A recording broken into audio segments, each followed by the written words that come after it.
Yun, magandang gabi sa inyo mga pare koy. Welcome back sa ating panibagong vlog.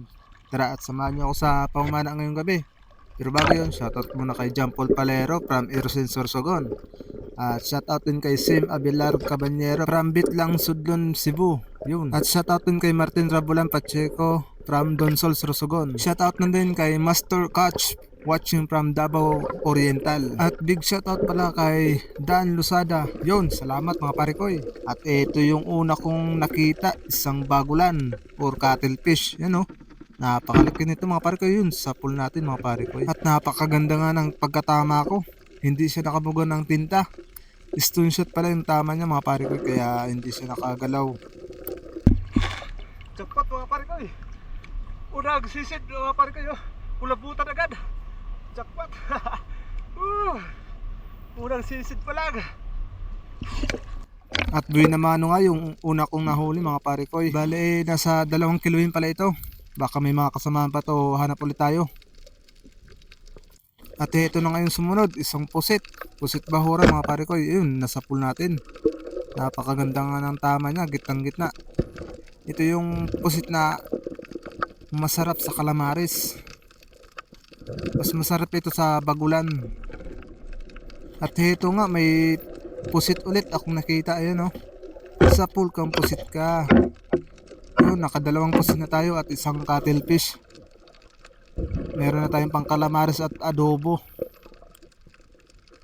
Jackpot tayo mga pare ko eh.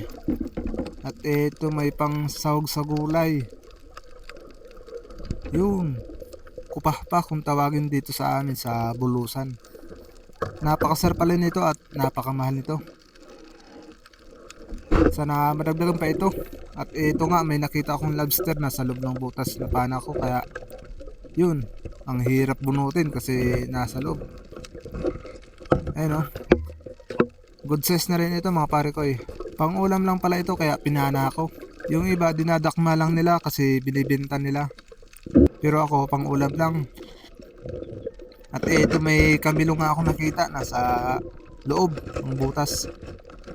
Yan, dinadahang-dahang kong palabasin para madakma ko nga mga pare ko. Yun, nung lumapit dinakma ko na agad kasi kung makatakbo pa kung saan saan, mahirapan pa tayo. At yun, sumisid na nga ako sa ilalim mga pare ko para maghanap ng isda na mapapana natin. At ito may isang manitis or timbungan. Sa pool kang isda ka. Itong isda na to ay masarap sa paksiw. At ito may napana nga akong isang matang pusa. Hindi ko na agad na videoan yung pagpana ko kasi pahabol na ako. Kinakapos na rin na hina. Ayun o, good size na rin yun mga pare ko eh. At ito, pumunta na ako sa mababaw na parte. At ito yung nakita ko, isang angol. Dandahan natin yun sa pool kang isda ka. Yan, good size rin ito mga pare ko eh. Itong isda na masarap sa gata at sa paksiw nga mga pare ko eh. At ito may kasamaan pala ito mga pare ko eh, isang angol ulit. Yun, nasa pool nga natin. Yung mga gantong uri ng isda eh, sa mga damuhan sila natutulog. Kaya minsan marami silang magkakasama dyan sa parting mga damuhan. Kaya inikot-ikutan ko lang at ito na nga, nakakita ulit ako ng isang angol.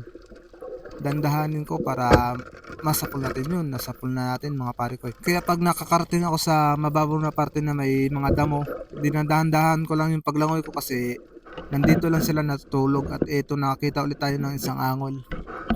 Medyo magalaw pala kaya medyo natatagalan na ako sa pagpana. At ayun, nasapul natin mga pare ko. Ayun o, ayos, at nakakarami tayo ng gantong uri ng isda.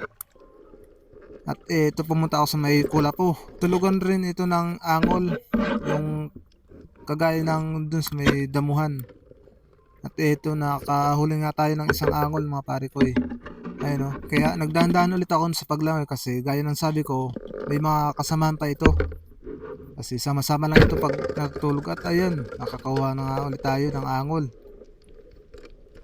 Angol pala yung tawag dito sa amin sa Bulusan. Sa inyo, anong tawag nyo sa isdang ito? Paki-comment down below na lang. At ito, may angol ulit ako nakita. Yun, sa pool natin mga pare ko eh. Ayos, at nakarami tayo na nahuling angol.